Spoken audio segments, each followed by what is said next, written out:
감사합니다. 감사합니다.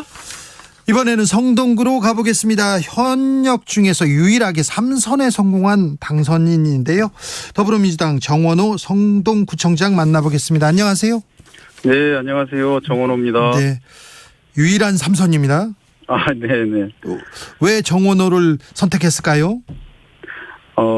아마 우리 성동 구민들께서 그동안 8년간의 구정 성과를 보고 재시심을 해주신 것이 아닌가 이렇게 판단하고 있습니다. 네, 성동구에서는 오세훈 시장이 60.90%, 그러니까 60% 이상을 득표했어요. 그런데 네네. 정원호는 또 크게 이겼습니다. 57.60%를 기록해가지고 그 이유가 뭐라고 보시는지요? 네, 이제는 이 거대 담론만을 하던 시대가 지나고 거대 담론과 생활 담론이 공존하는 병행하는 시대인데요. 네. 이제 거대 담론으로 평가하는 진영의 평가도 있겠지만 네.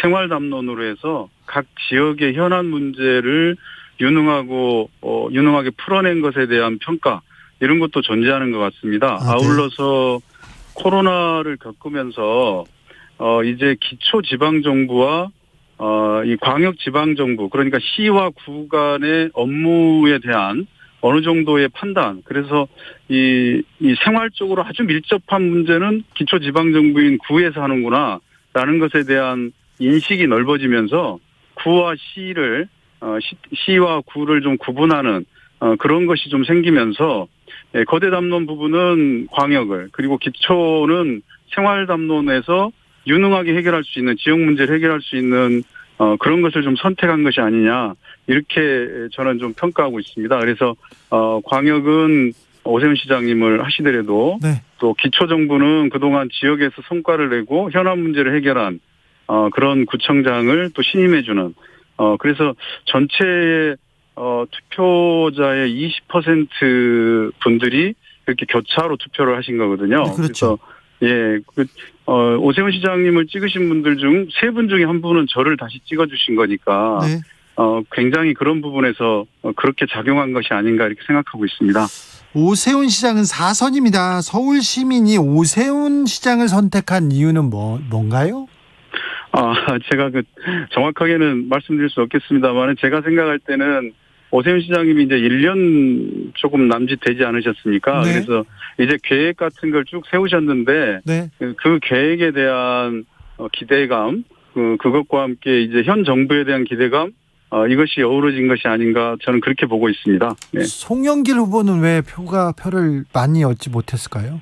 그러니까 어쨌든 대선의 연장선의 성격이 있었기 때문에 그렇지 않을까 싶습니다. 알겠습니다. 네.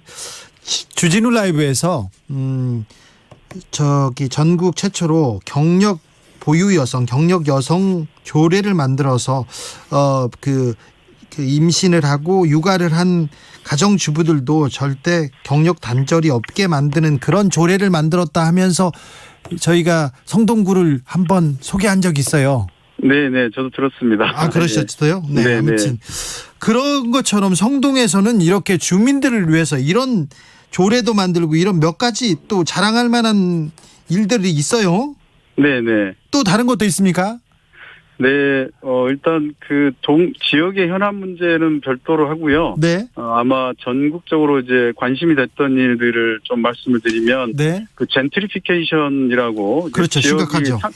상권이 활성화되면 그거를 일궜던 상인들이나 젊은 청년, 우리 상인들이 네. 오히려 임대료가 올라가면서 이렇게 다른 데로 내몰리는 쫓겨나요. 그래서 결국은 나중에 가면 상권이 쇠퇴하는 그런 것들이 반복이 됐지 않습니까? 근데 이거를 저희가 막아보자고 하는 젠트리피케이션 방지 조례를 만들어서 저희 성수동에 적용을 해서 성공한 사례. 그래서 이것을 저희가 전국적으로 이런 조례를 확산시키면서 이걸 국가의 법으로도 좀 만들어달라는 취지의 운동도 했는데요. 네. 그게 결국은 이제 법까지 제정되긴 했습니다만은. 네. 그래서 그런 정책도 있고요.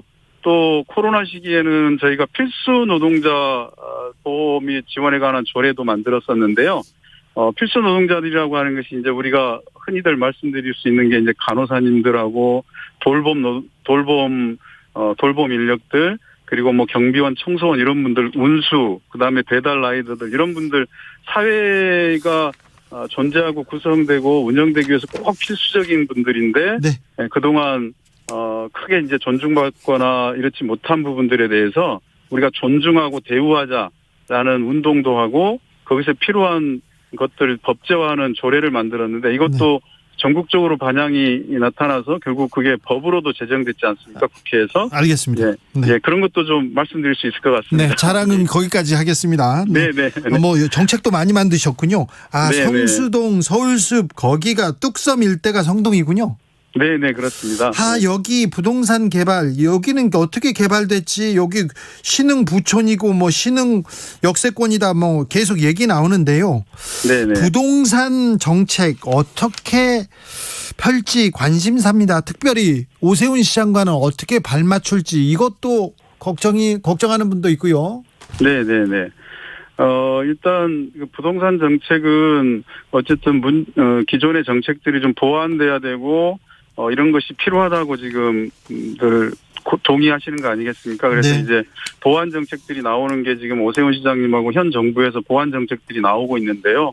그 정책이 기본적으로 시장의 요구에 부합하는 정책들을 만들어내고 있다고 보고 그것이 그렇게 올바로 실현된다고 한다면 많은 부분에 보완이 있지 않을까 싶습니다. 그래서 일단 아직 구체적으로 그 정책이 실현되고 있지 않기 때문에 네. 이제 조금 더 지켜보면서 잘 되기를 기대하고 있습니다. 오세훈 시장의 부동산 정책은 방향이 어떻습니까? 오세훈 시장님께서 결국 세금이라든지 이런 건 정부 정책으로 결정이 되는 거니까요. 예. 부동산의 가장 큰 문제는 어쨌든 그 세금 부분하고 공급하는 부분인데 공급 부분은 이제 서울시에서 할 수 있는 건데 네. 그 공급을 늘리기 위해서 여러 가지 새로운 정책들을 이제 막 발표하고 계획해서 발표하는 단계고 집행은 이제 진행이 아직 더디게 되고 있지만 곧 되리라고 봅니다. 그래서 그것이 진행이 된다면 공급이 많이 늘어날 거라고 보고 현재 서울에서 공급이 필요하다고 보는 거니까요. 그런 부분이 잘 진행되면 좋겠습니다. 네. 지방 분권 활성화, 지방 정부의 권한 강화 이거는 계속해서 목소리는 나오는데 아직은 부족한 것 같습니다. 어떻게 노력해야 될까요, 우리 사회가? 네, 지방 분권, 지방자치 효능감이나 이런 것은 코로나19를 통해서 확인이 된 건데요. 네. 이제 이것이 지속이 되려고 또 확대가 되려면 저희가 재정 문제가 제일 중요합니다. 국세와 지방세 비율이 8대2 정도 수준에서 문재인 정부에서 획기적으로 하겠다 해서 지금 7.5대 2.5까지는 왔는데 네. 이게 겨우 그 정도 수준이거든요. 보통은 6대4까지는 가야 선진국 수준이라고 얘기하는데 그렇게는 못 가더라도 이번 정부 하에서 7대3 수준까지만이라도 가져왔으면 좋겠다.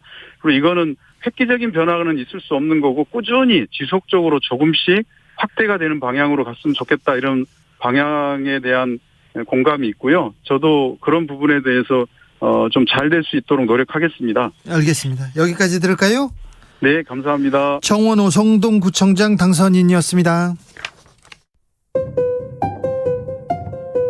정치 피로, 사건 사고로 인한 피로,